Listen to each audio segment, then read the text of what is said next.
Hello bachon, let's read the question. The question says two parallel plates of area R separated by two different dielectric. The net capacitance is. अब हमें दे रखा K1 is equals to 2 है, K2 is equals to 5 है और दोनों जो dielectric material भरे हुए हैं वो d/2 विड्थ के भरे हुए हैं. Option A epsilon naught A divided by D. Option B 7 multiplied by epsilon naught A divided by 20d.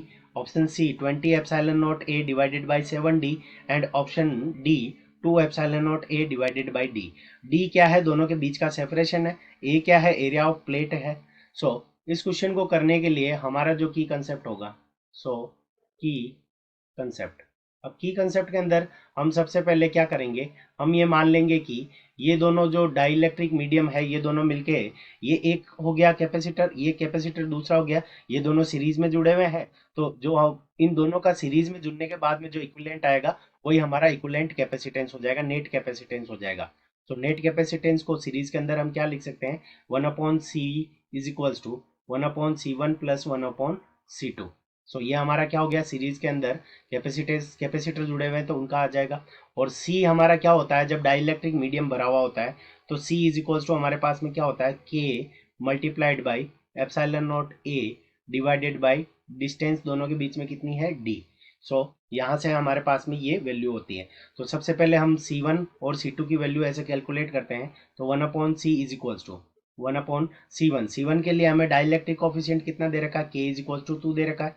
तो 2 multiplied by epsilon naught A divided by distance हमारी कितनी है, तो ये हमारी हो जाएगी d/2 प्लस यहाँ पे 1 डिवाइडेड बाई के की वैल्यू हमारे पास में कितनी है सेकंड के लिए, 5 multiplied by epsilon naught A divided by distance दोनों के बीच में कितनी है, तो यहाँ पे भी कितनी आ जाएगी, d/2.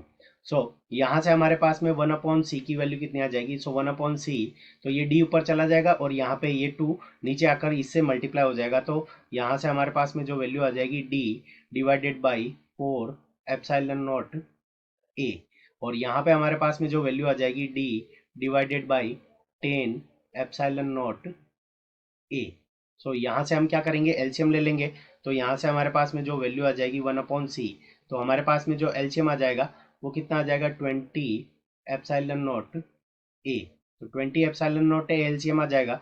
तो यहाँ पे हमारे पास में 4 है तो यहाँ से हमारे पास में कितना आ जाएगा, 5d प्लस 2d. तो यहाँ पे हमारे पास में वैल्यू आ जाएगी 7d divided by 20 epsilon naught ए. तो 7d divided by 20 epsilon naught ए. तो अब ये वैल्यू हमारी किसकी है, 1/c की है. तो c की वैल्यू फाइंड आउट करने के लिए इसका रेसिप्रोकल ले लेंगे. तो हमारे पास में c की वैल्यू कितनी आ जाएगी, 20 epsilon naught A divided by 7d. तो 20 epsilon naught A divided by 7d ये हमारे पास में क्या है, करेक्ट आंसर होगा.